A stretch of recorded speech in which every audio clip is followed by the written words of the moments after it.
Welcome to the Nonprofit Edge, a podcast series to promote purpose in practice. Each week, this webinar series features an extraordinary individual that provides valuable and impactful services, helping to transform the capabilities of their nonprofit clients. Join us as we explore a variety of topics, all vital to the success of nonprofit organizations. Learn and grow from the experience and expertise of our featured guests.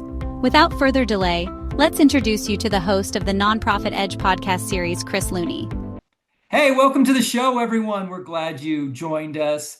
Today on the Nonprofit Edge, we're joined by Neil Shah, founder of Altruva.ai, and a seasoned nonprofit CEO who has worked with more than 100 organizations across the sector. Neil combines deep financial expertise with a forward-thinking approach to technology. His company, Altruva.ai, is helping nonprofits harness artificial intelligence to make smarter financial decisions, improve efficiency, and stay mission-focused in an increasingly data-driven world. So in our conversation, Neil's going to unpack what every nonprofit CEO needs to know about the intersection of AI and finance, including where to start, what pitfalls to avoid, and how to prepare your organization for the future. So welcome to the show, Neil, and thanks for joining.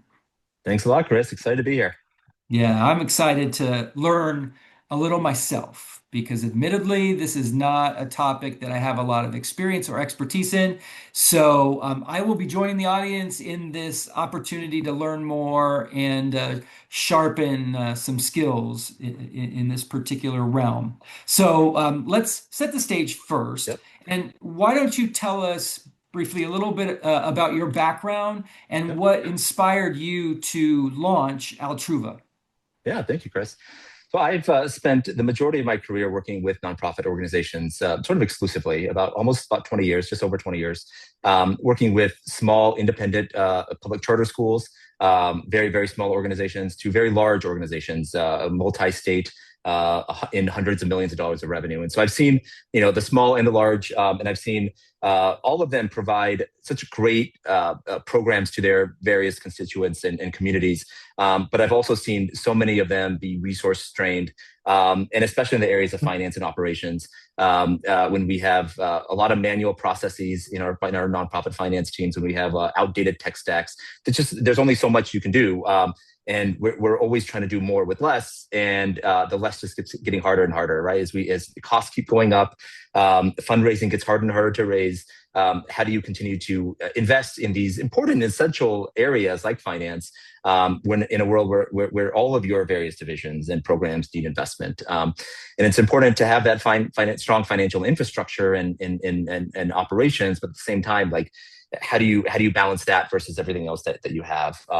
And so being a fractional CFO, an interim CFO, an in-house CFO for so many different types of a consultant for so many different types of organizations, I saw an opportunity with AI this year to start to potentially leverage this just incredible game-changing technology that's out there now, to be able to maybe potentially automate some of these manual processes that so many nonprofits have, to maybe gain efficiencies with the use of AI without having to upgrade your entire finance tech stack, which can be, 6 figures, 7 figures sometimes, and so much change management across an organization. And so if you can use AI to find those efficiencies and reduce some of that manual work, maybe make your finance team a little bit smaller, and maybe not have to, hire more finance people as you are growing. And if you do need to maybe find efficiencies or reduce your FTE count in finance, maybe you can upskill some of the current staff members into more value-added types of roles, or retrain them into programmatic areas so that you're maybe creating a situation where it's win-win. So I started investigating that early this year. I'm not a tech guy by any means. It's all relatively new for me, but I'm coming from the CFO lens, and I'm bringing these potential products that are coming out in terms of AI agents that can automate some of this work. It's been exciting, but it's been a huge learning opportunity for me as well. Yeah, that's amazing. Well, you've worked with so many nonprofits as a CFO in a variety of capacities. How have you seen financial management evolve over the last decade?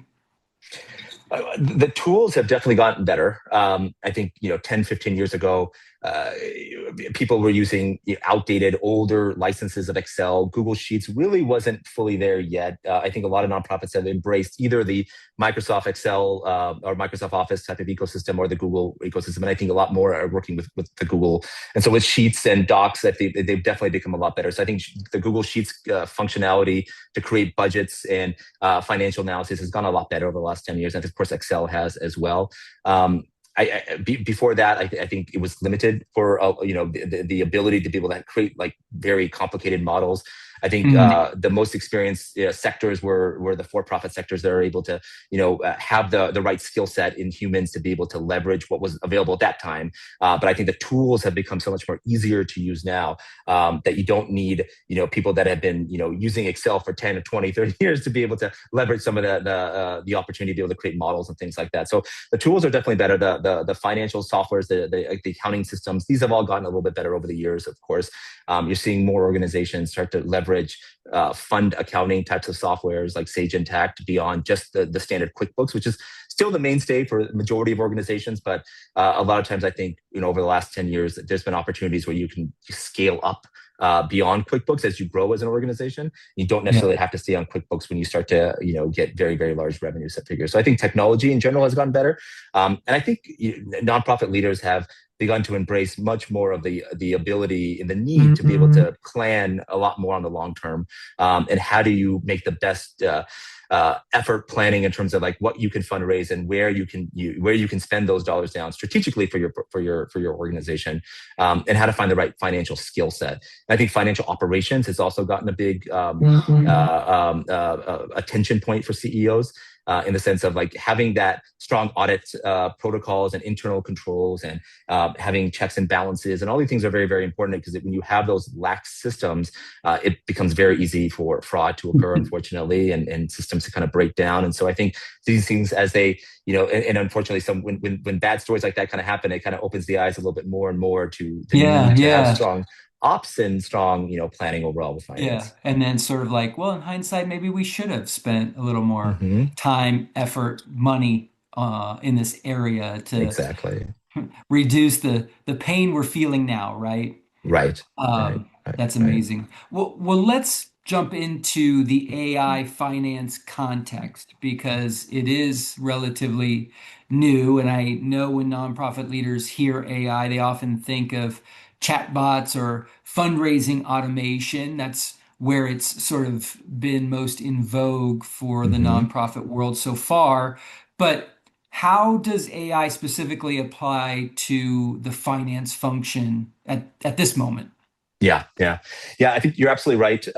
Whenever we go on a website now, you can, click on a chat bot in the right corner there and be able to chat with an AI for when you're trying to learn about a service or whatnot. I think in the nonprofit space, fundraising, like you said, has definitely taken the lead there. The opportunity to be able to, fill out grant applications that much faster or automate thank you notes or just do donor research. I think there are a lot of tools that are out there right now.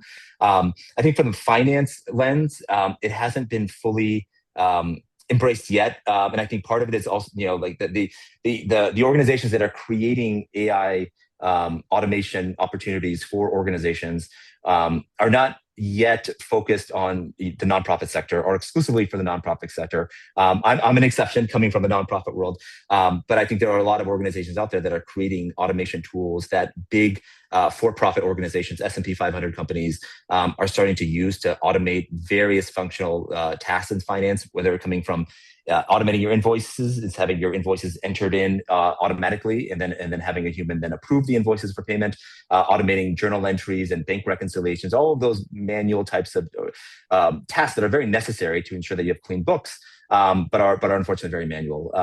So I think there are a lot of organizations that are automating that, providing automation opportunities for larger organizations, for-profit organizations. There are accounting systems now that are becoming AI native, where it is AI from the beginning, and all of the various work that's happening inside that ERP system or that accounting system is AI. And so I think there are a lot of opportunities for the organizations that have a lot of resources to put into that. For the nonprofits, though, it's not there yet. There are tools that nonprofits use today that have AI functionality in them. Some, so like if you use Salesforce, there's now Agentforce, and you can have AI agents inside your Salesforce. QuickBooks now has agents. So if you have QuickBooks Online, there's a finance AI agent and an accounting agent that you can use there. And so they're beginning to some of the softwares are being AI is being included in there, but they're not exclusively for nonprofits. They're just generally for any organizations that's using them. But when it comes to like how organizations are actually using AI to automate some of these finance functions, I'm seeing everything from creating cash flow forecasts, automating those invoices, like I mentioned, helping to reconcile accounts receivable, and that would be applicable maybe for the nonprofit world in terms of learning how behind we are with donors that have pledged money but they haven't received it yet, or how outdated are we, and how do we help collect or remind donors that they need to send in their pledge. And so accounts payable, accounts receivable, cash flow forecasting, accounting, organizations with resources are starting to really lean in on either finding AI agent solutions or upgrading their tech stacks to be able to start to begin to automate some of these various functions. Because I think that's the world we're going to be living in pretty soon. And it's hard for all of us to kind of imagine a world where 2028, 2030, that a lot of the accounting, a lot of the accounts payable will be done by AI agents and not by humans. And that's the case for large organizations, but it's also the case for nonprofits. And I think when nonprofits begin to recognize that and begin to embrace that, you can stay ahead of the curve, because it's, I said it once in a recent LinkedIn post, AI is coming. And so it's either you embrace it now or you get run over by it later. And I think that being able to be ready for it, I think is important. Be able to embrace it is important. And we can talk through like various strategies that nonprofits and tactics that nonprofits can use, but it's beginning to become much more finance. All of the various functions that have a lot of manual work to it are ripe for opportunity when it comes to AI agents, and organizations are taking a lot of advantage of that. So one of those kind of processes that seems to me would take a lot of time and traditionally would have been a manual process would have been auditing sort of, let's say you have gifts that you've recorded, but then you got to make sure that they actually hit the bank account, right? So cross-referencing, let's say, what you have in your CRM as gifts matches what actually came into the bank, right? And so that your revenue matches all of that stuff. And in the past, that would have been just a couple spreadsheets matching up and checking a box and saying, okay, everything matches, and here's the end net result. We're up or down or even, everything matches, right? And now I suppose you can completely automate that step pretty easily, I would guess, right? And that's probably a simple example. And maybe you have some others that are just some sort of early wins, easy things in finance that nonprofits can do to lighten their load, to use technology to make their life a lot easier. Yeah, you nailed it. Excellent point, Chris, about the systems. And the systems not talking to each other. And so I've seen so many different nonprofit organizations that have spent a lot of time and money in implementing Salesforce and implementing Workday and implementing Sage Intacct and all these very great systems for accounting and budgeting and tracking your private grants and your earned revenue and such.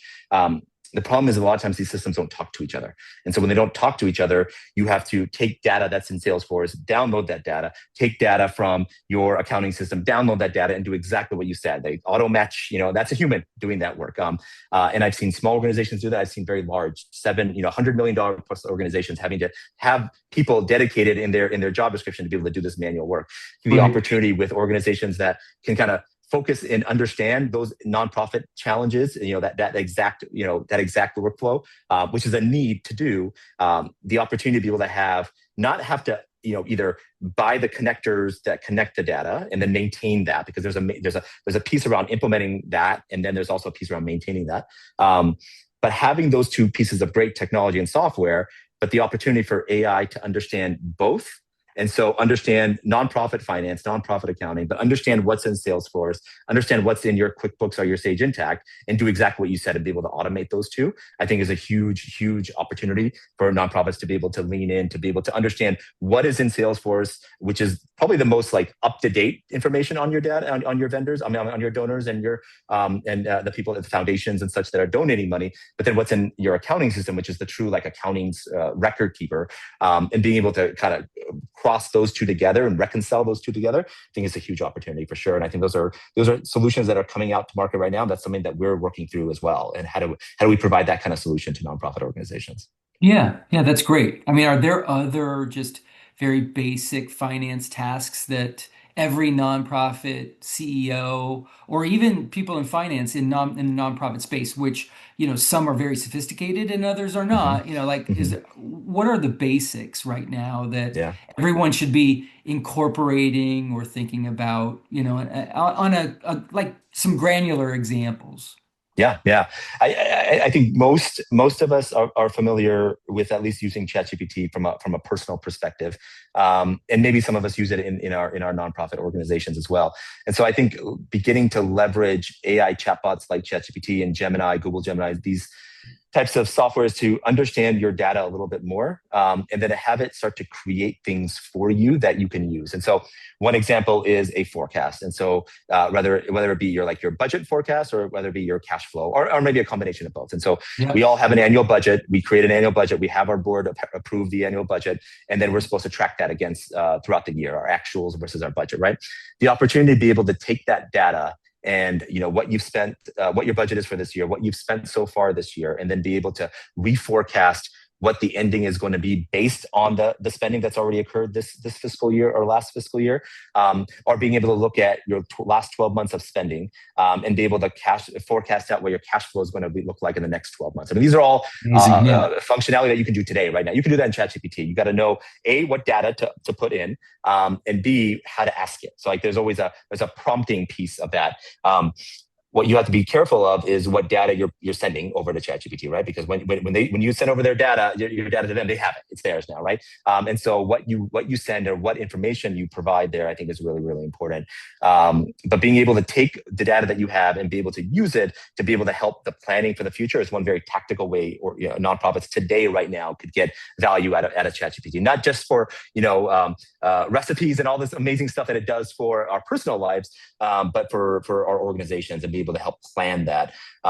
Another area I think is helping with financial analyses for the board and for the finance committees, and the opportunity to be able to look at what you're going to present to your finance committee. So let's say it's the last quarter's budget versus actuals and balance sheet, and have it create an analysis for you and it creates slides for you. I mean, it sounds pretty straightforward, but I think there's a lot of nonprofits that still don't know that you can give AI a couple of examples of what you've done in the past in terms of slides for your finance committee, and give it new data, and then kind of work through it, and you might have to go through a few iterations, but have it create that analysis and those slides for you so that you can just take that, put it into your theme that you use for your organization, and boom, it's done. It probably saves you a couple hours at least of work every single month. Yeah, no, that's perfect.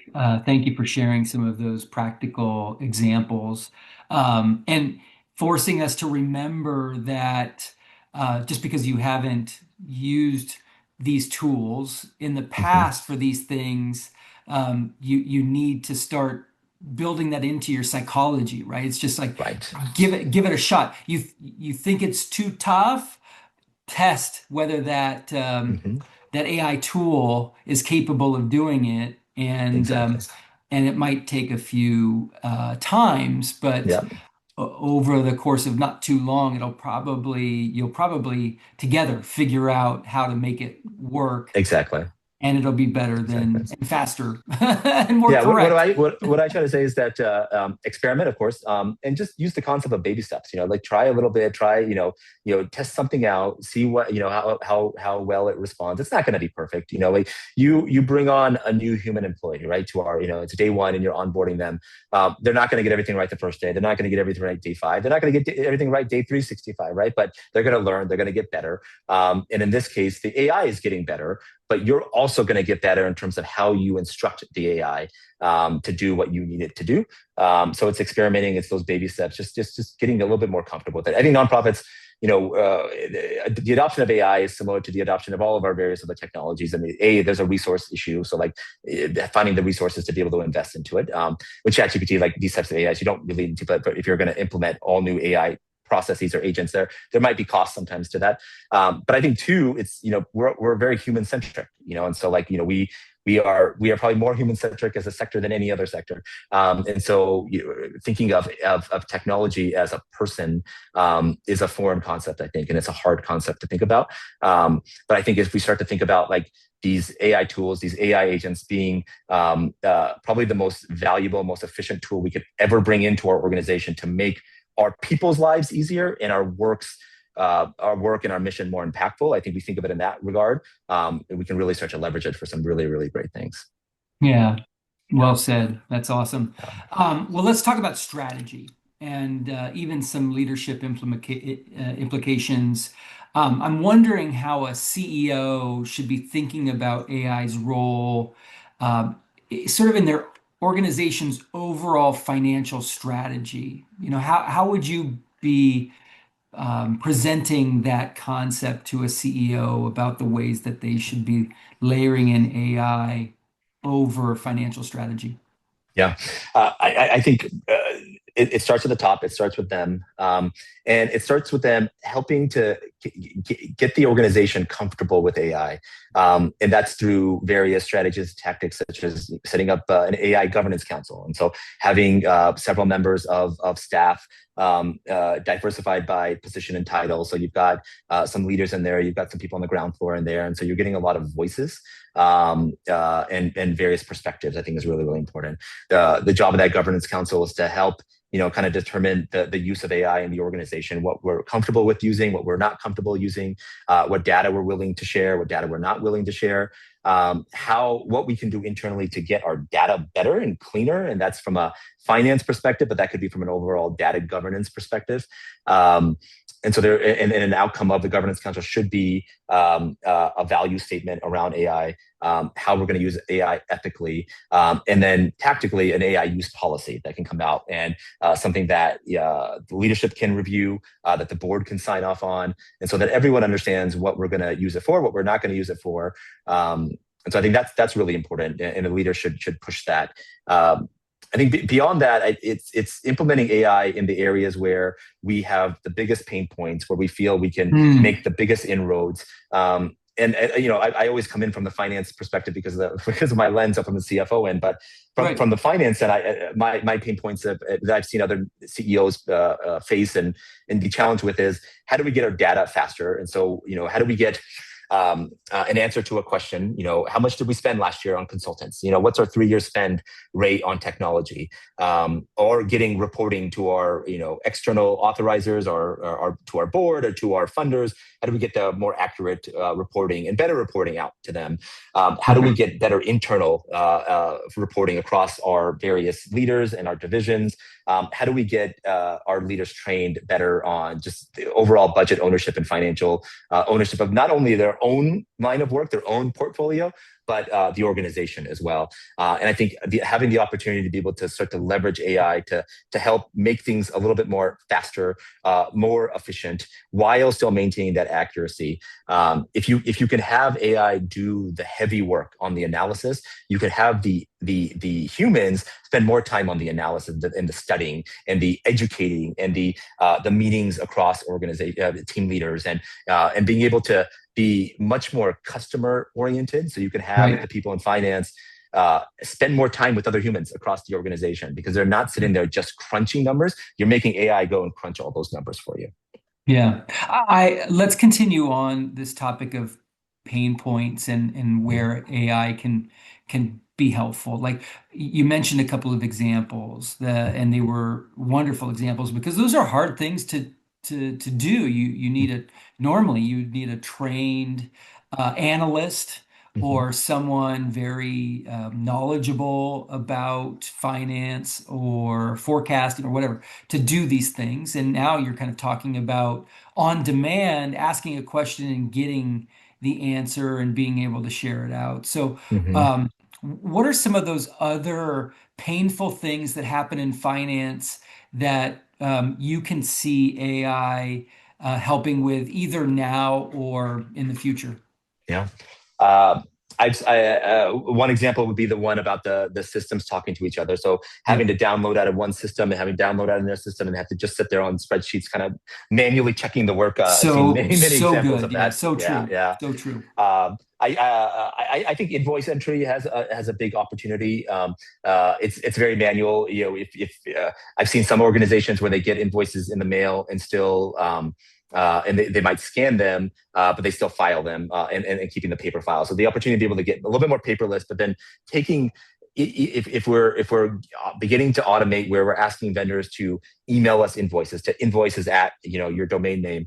Right now you have still a human opening up that PDF, taking that PDF, downloading it, putting it in a folder, and then opening it up when it's time to enter invoices, and they're entering it into a system. So the opportunity to scale that function down and automate it in a way where when invoices are available, are received, they go into a queue, and then the AI has access to it, and the AI opens it up, that invoice, and then goes straight into your accounting system and it opens it up. And you keep controls around the fact that the AI should not be allowed to make the payment itself, right? So like once the invoices are entered in, a human in the loop, right? The concept of the human in the loop is very important because you want to make sure that there Mm, are humans at every stage of the AI process. And so the AI that's enters helpful. invoices, and then the human goes and approves it, right? And the human approves the payment. The human could go and make the payment. You could still have the AI go back and make the payment if you're comfortable doing that. And there are solutions today that provide those types of opportunities. Okay. Um, Okay.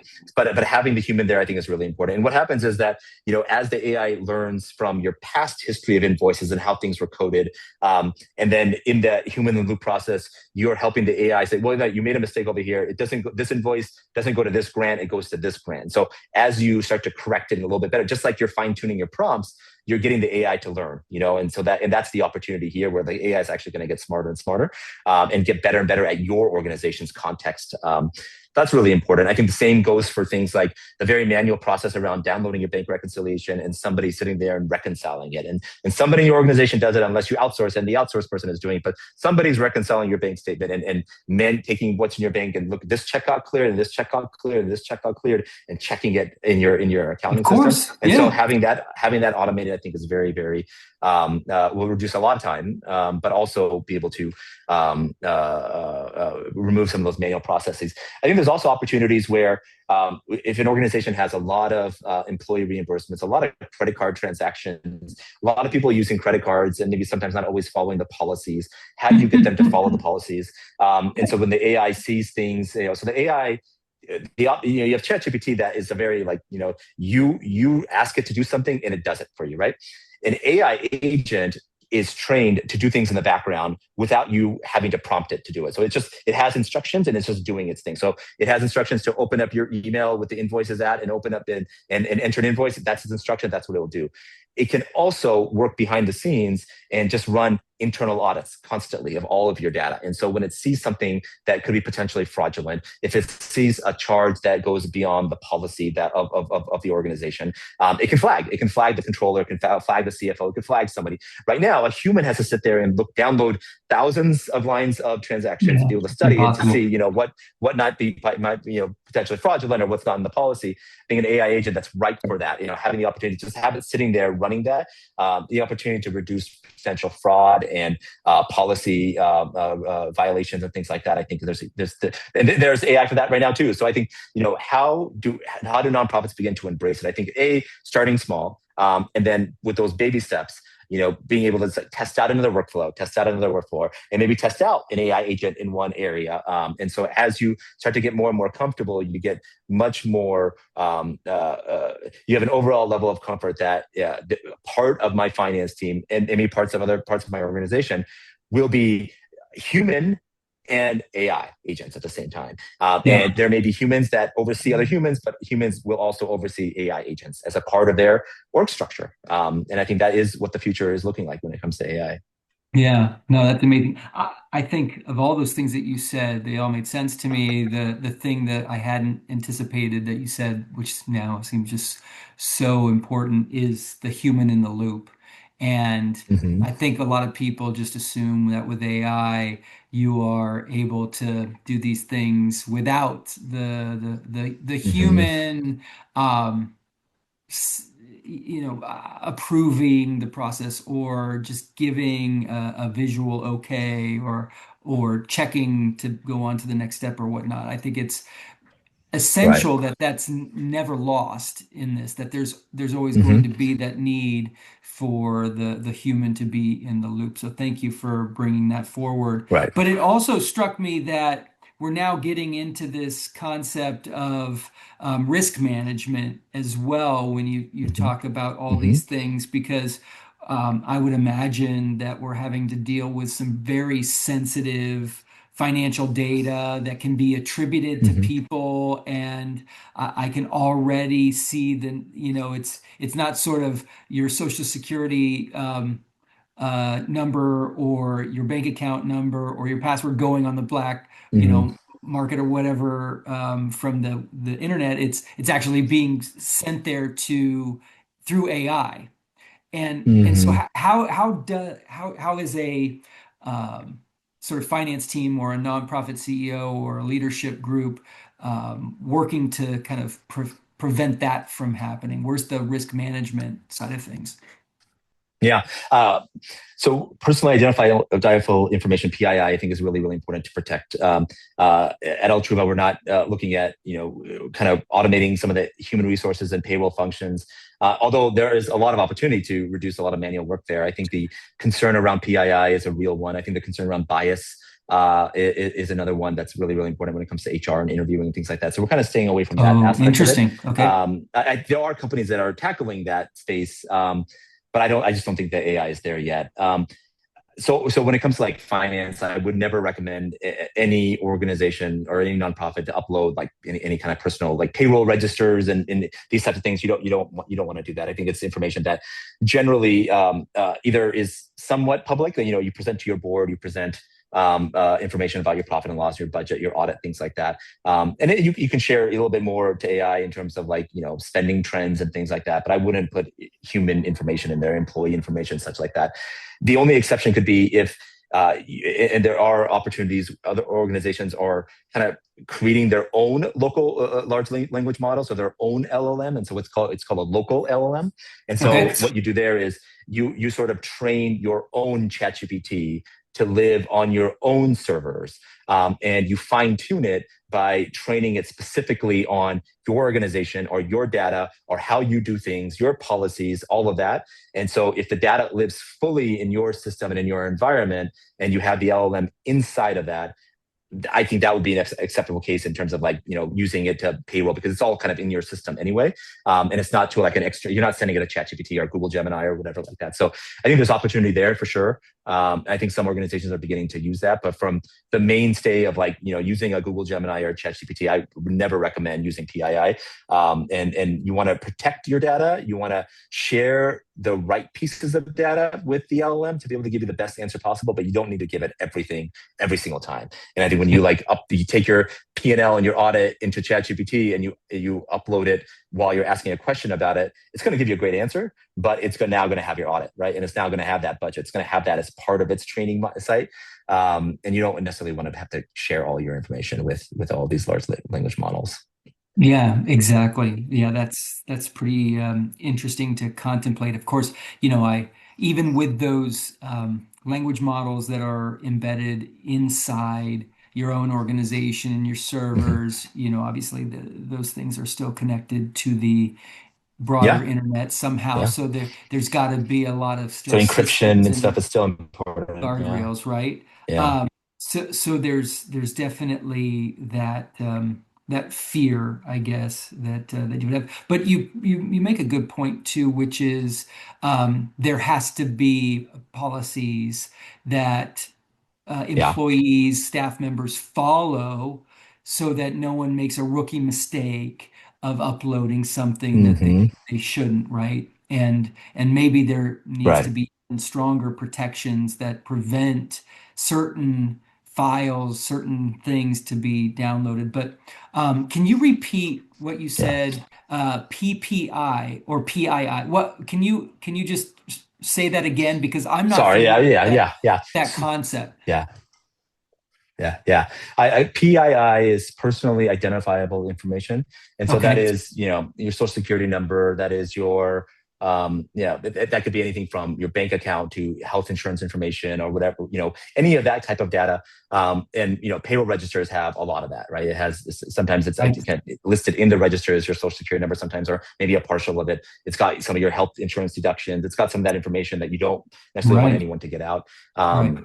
And of course, like HR has like all of your confidential HR files and stuff like that. So as you start to like, there are opportunities, I think, like I said, like to automate a lot of this. And payroll is one that would be top of mind to automate because it is in so many ways it is so manual. But the risk in some of this employee information getting out, or pay information getting out, like all that kind of stuff. Like I Huge. know I'm not ready to tackle that just yet, but I think there's a lot of opportunity for sure to be able to do that Good. in the Good. future for Yeah. sure.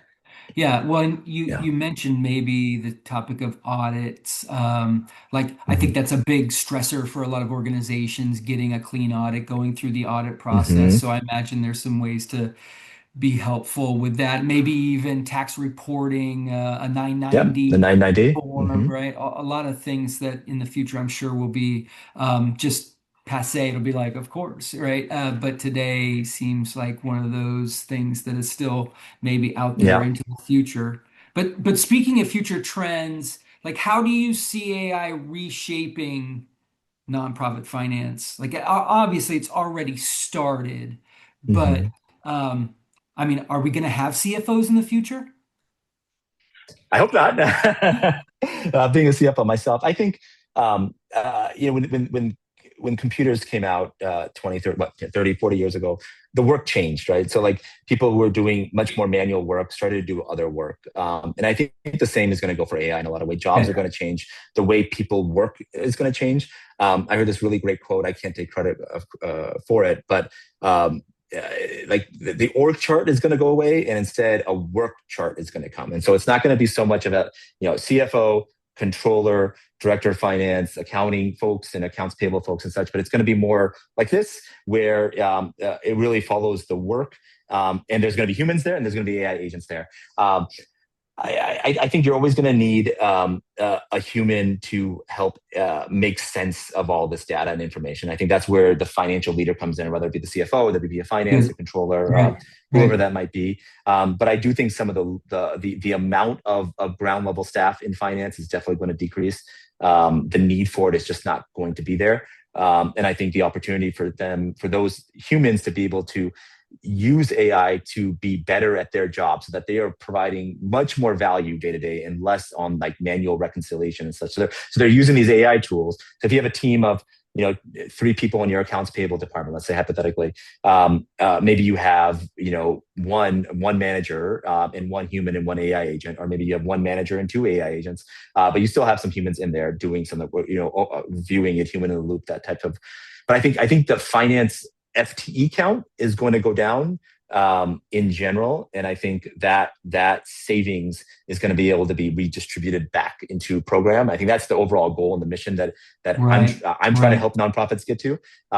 Because if you don't, as a nonprofit, your other nonprofit competitor over here that's trying to raise that same amount of money from the Gates Foundation or the Walton Foundation or whoever, right? Is going to be able to be much more nimble because they're going to have a smaller indirect rate or lower indirect rate, lower finance costs, and so they're going to be able to show that more of their dollars that are going to come from that foundation are going to go to programmatic efforts. And so with rising costs, salaries go up every single year, but that just means that you're going to have to raise more money every single year. And if we can figure out a way to decrease that FTE cost, that whole finance function cost, by implementing AI agents as a part of the org chart or work chart, you're going to have more resources available to be able to go and lean in on programmatic efforts, which is why we're all here. Yeah. Yeah. No, I totally understand the value of that. Efficiency is so important and valued in Hmm. so many different ways.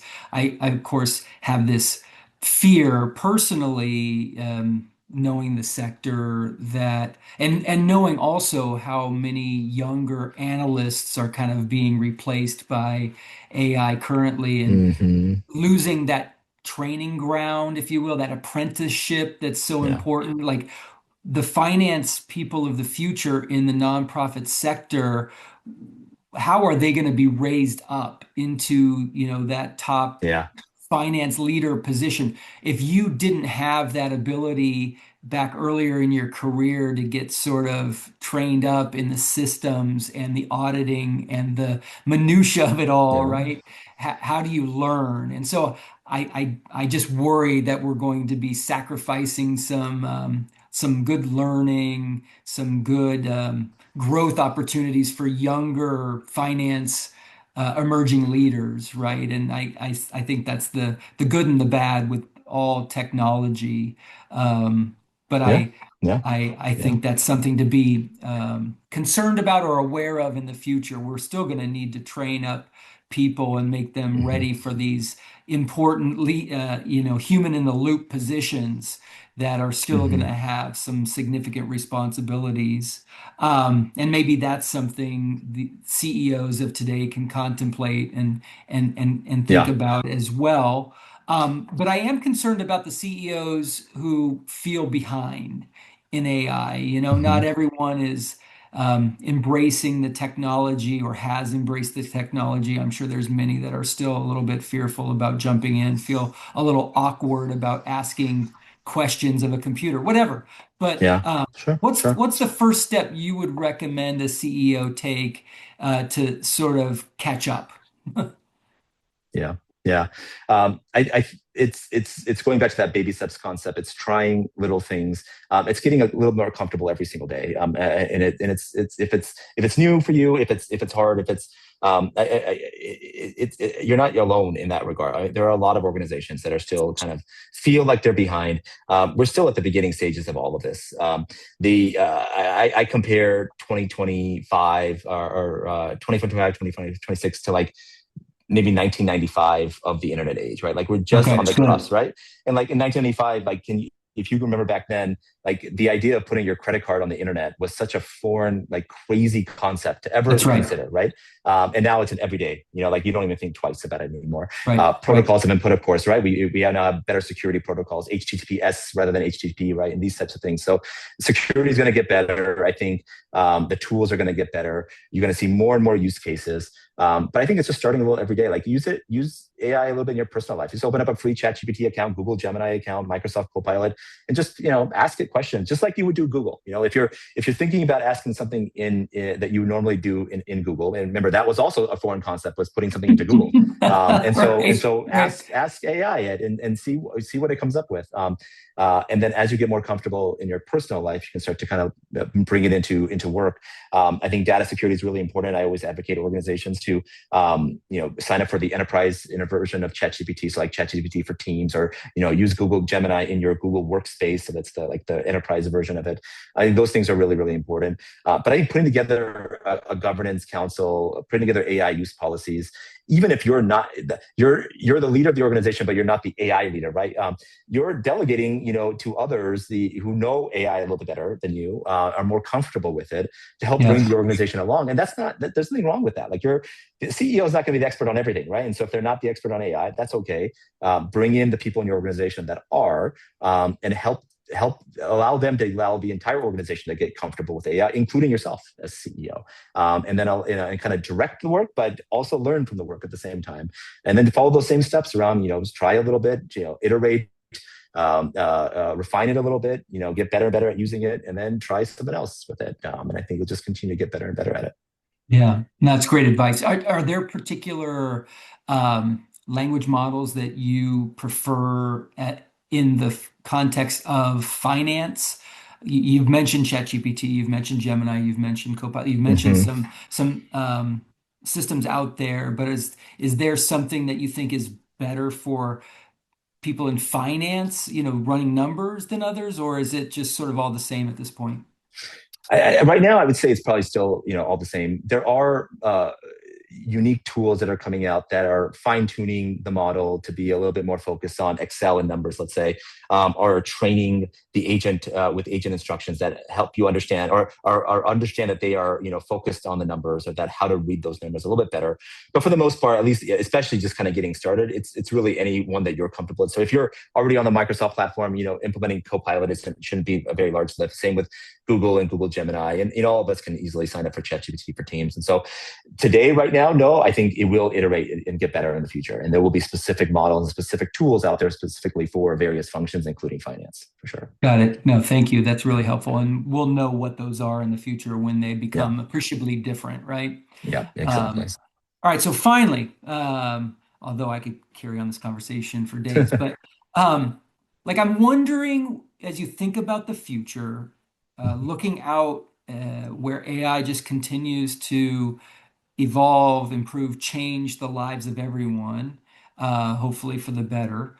Um, what does leadership look like as a CEO and maybe as a CFO? Like, how are those roles going to be different in the future? Thinking just maybe 5 or 10 years ahead, so giving a little bit of a maybe visibility for those that aren't spending their entire life in AI like you are.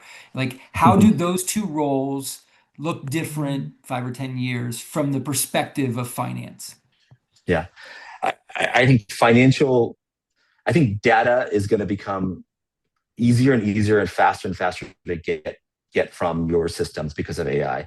I think the opportunity to even clean up and organize your data is going to become that's much more important over the next 5 or 10 years. So that being a focal point, AI will get better and better at the production of reporting and the analysis that it generates. So I think the CEO and the CFO can collaborate and spend much more time on big decisions, on financial strategy, on being able to take the data and get faster iterations of data to be able to make big decisions much more efficiently, and help educate the rest of the leadership team and the board around those decisions, because the information will be so faster and easier to obtain and analyze. And so you can punch out different ways of getting reports that have it analyze the data in a million different ways. The time that you would spend generating a strategic plan, or let's call it a business plan or a financial plan over a new service that your nonprofit might provide, or a new program that it wants to do. Like the time that it takes to go and create that plan, at least from the financial lens, will be instantaneous. And I think you can spend much more time on the actual value-added decision making and strategic thinking that's going to come about throughout. So you're not going to have somebody go and crunch a bunch of numbers for days. It's going to happen, in seconds. And so I think the value that collaboration between the CEO and CFO is going to become much stronger than it ever was, because you're going to have the data at your fingertips and you can make better decisions faster. Yeah, that's awesome. I love the idea of making more informed decisions and having more time to think about those decisions, because Yeah. you're not spending 23 hours on data development Yep. and 1 hour on decision making, but 1 hour on data and 23 hours on Exactly. decision That's exactly making and right. strategy. So that's That's really exactly cool. right. Yeah. Yeah. Well, Yeah. Neil, this has been amazing. I'm so grateful to you for sharing your wisdom and expertise with Absolutely. us. I know there's a lot to unpack for the audience. I know you're going to probably get a lot of questions on your website, people reaching out, wanting to know more Yeah. information about your services, but also just about how AI is impacting the world of finance in the nonprofit space. So thank you for being a force for good, Thank and you. keep Thank up you. the good work. And for all of those out there listening, if you like the content, please like this podcast. Please follow us. This is the Nonprofit Edge podcast. We also have Lead for Good, another podcast series, as well as Mastering Fundraising. All of them talk to leaders in the sector about the things that they know well. And like you learned from today, there's a lot to learn on a lot of different subjects in the nonprofit space. So join us again for the next episode. And in the meantime, hope you all take great care. Be well. Thank you for joining us for the Nonprofit Edge, a podcast series to promote purpose in practice. We hope you've enjoyed this presentation and learned some important lessons from our featured expert. We always want our content to be informative and to position nonprofit leaders to succeed. Please join us again for our next podcast. In the meantime, we wish you all the best and encourage you to learn more about Fulcrum Nonprofit Leadership by visiting our website at www.fulcrumleader.com.